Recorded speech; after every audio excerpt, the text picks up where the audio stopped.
Gary Baum is the two-time Emmy-winning cinematographer who is nominated once again this year for his work on Will and Grace during its final season. I'm Tony Ruiz of Gold Derby, and Gary, you've been with Will and Grace since the beginning of the show. You were a camera operator, if I'm right about that. Correct. So what is it like from a crew standpoint? You know, because a lot of crew tend to stay with the show a while, and you've definitely stayed with it for a long period of time. So what is it like to be with a show during its infancy and then keep it going until the end? Well, it was very interesting. The first 8 seasons were, just a dream, and then I moved up to director of photography on the show on the last season. Tony Askins, ASC, retired, and he asked if I wanted to move up. I said, I'd love to. And Jimmy and Max and David, everyone agreed. It was great. So it's a seminal show for me. It's, the show that I, moved up on. So it's very interesting. And when we came back after, everyone calls it like a 12-year hiatus. We came back and they asked if I wanted to shoot it. I go, yes, of course. I can't. How do you say no? It's a family. It's a Will and Grace family. I'm sure, you've heard that from Eric and Deborah and all that. It's what it is. So in one of the things that I talked to Jim Burrows about was the fact that he almost never looks at a monitor when he's especially on show night. He never, and he said that he relies on his camera operator. So when you were a camera operator, what was your interaction with Jim like then? Well, you have your rehearsals, and he watches the monitor during rehearsals, and he instinctively will know if you have the shot or not. For some reason, it's just an innate nature for him. So our communication was, very very sparse, show night. He knew what he wanted, and we did it, and that was it. He didn't really. The only time that you have to have some, interaction in that point was when you have a pickup to do, or if something happened and you had to say something that, I didn't get this, I didn't get that. But usually, it was obvious at that point. So. And then moving up to cinematographer, to director of photography. Yeah.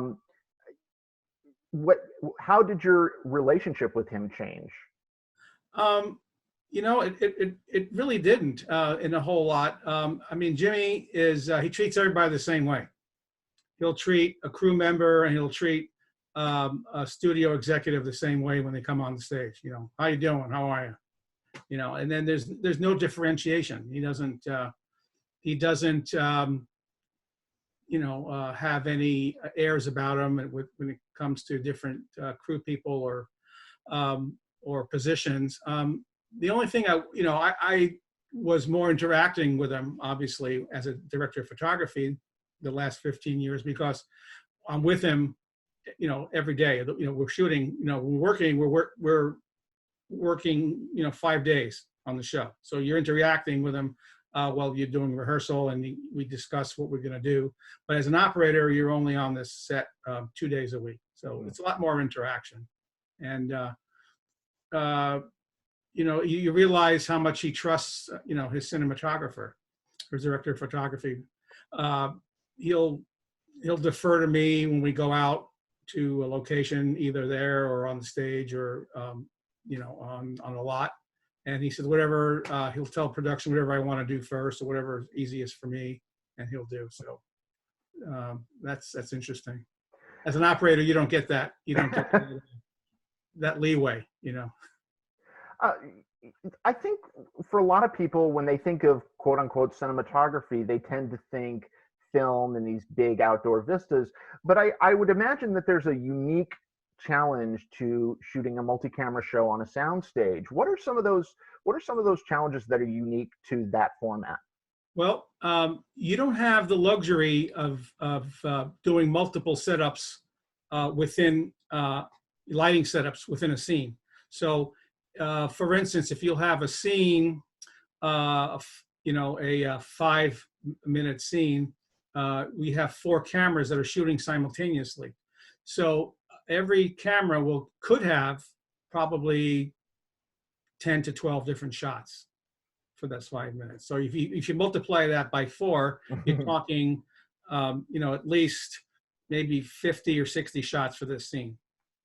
So we don't have that luxury of, doing a shot, a single, and then relighting, turning around, or doing a master. Everything has to be done basically on 4 cameras. So our lighting has to match each camera, and we don't have the luxury of having lights on the floor. We have all the lights are basically hung from above, so the cameras can move about at will. So that's the challenge, is keeping everything consistent, while simultaneously recording the whole scene. I'm thinking of this particular Emmy submission that you have, this particular episode. We'll get into some of the specifics, but was there a reason why you chose this particular episode? I with Will and Grace, I have a luxury on that show of having different sets, different venues, every week. It's a very busy show, but this particular episode had 4 or 5 swing sets, so that it afforded me some more, creativity, rather than just being in an apartment or being in a an office that we're always there. And we had that porpoise tank scene, and we had a big church and a vestibule and a confessional and some other office or something. So it was very, it had multiple looks in the episode. So that's why I chose it. And it was a funny episode, basically. So you always want to, Tony Askins always told me, whatever, if you pick something for submission, make sure it's funny. So I think it's hysterical. So, well, and I was rewatching that episode just a couple of days ago, and I had forgotten all of those different locations, because even there's some locations that are just short little moments. I'm thinking like the security office with all those screens. Right. Did any one of those locations pose a particular challenge? Yeah. Well, every time you have video screens or external events on a set like that, it always poses problems, or challenges, I should say, for lighting.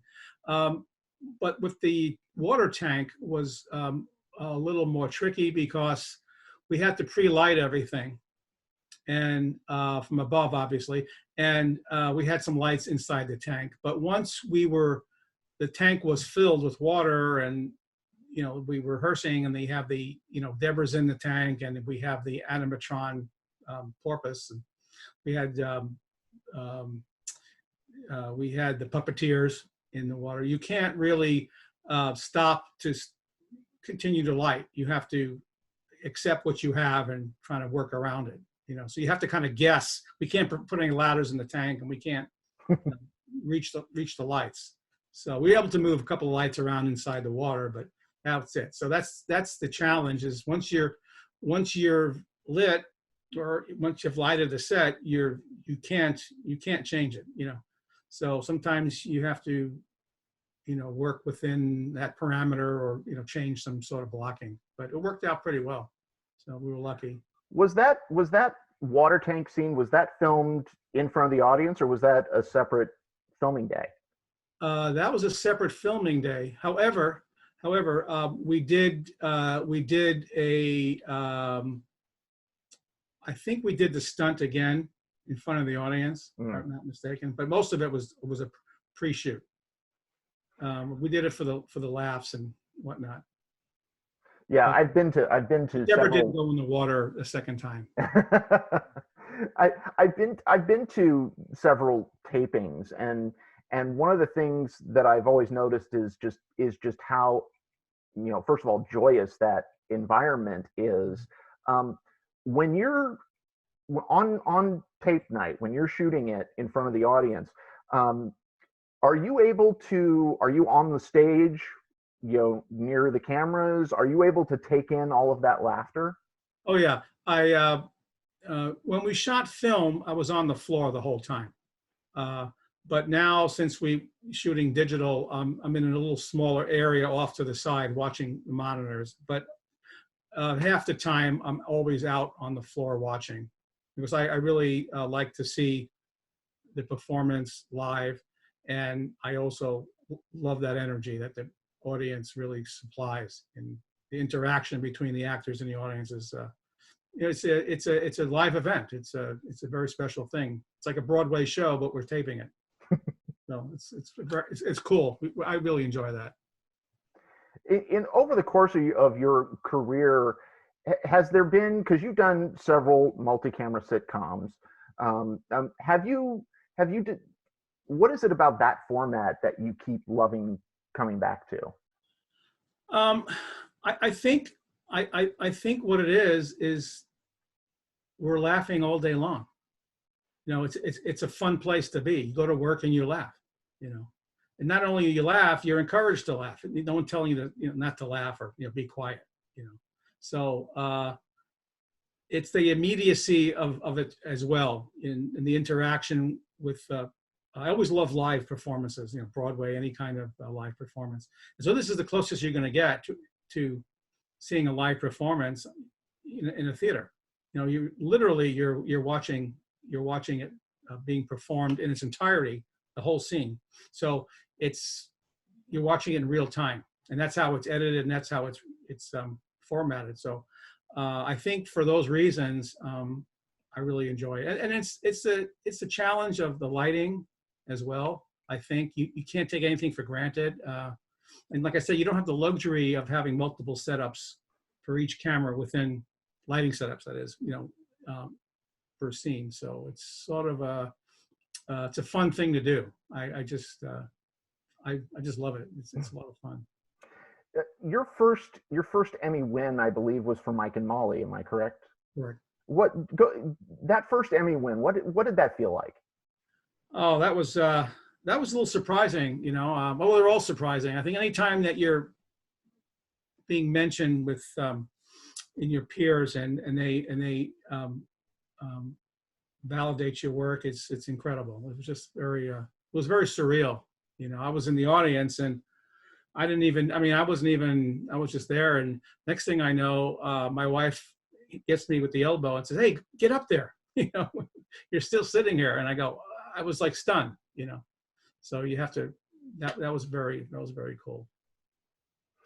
So, I asked Jim this question yesterday when I spoke to him, and I want your take on it as somebody who clearly loves this format. There's been a lot of talk about the quote unquote how the multi-camera sitcom isn't what it used to be, blah blah blah, and Jim kind of laughs that off. What's your take on the way television has changed, and do you think that that format will still endure? I think he's right.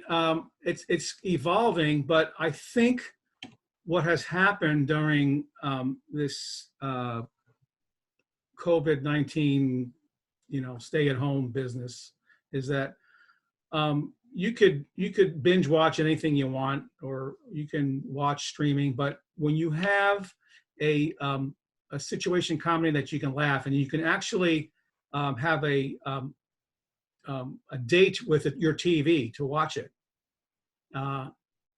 even though it's not live, it's recorded. It's a special event, and I think certain. And I was watching some of the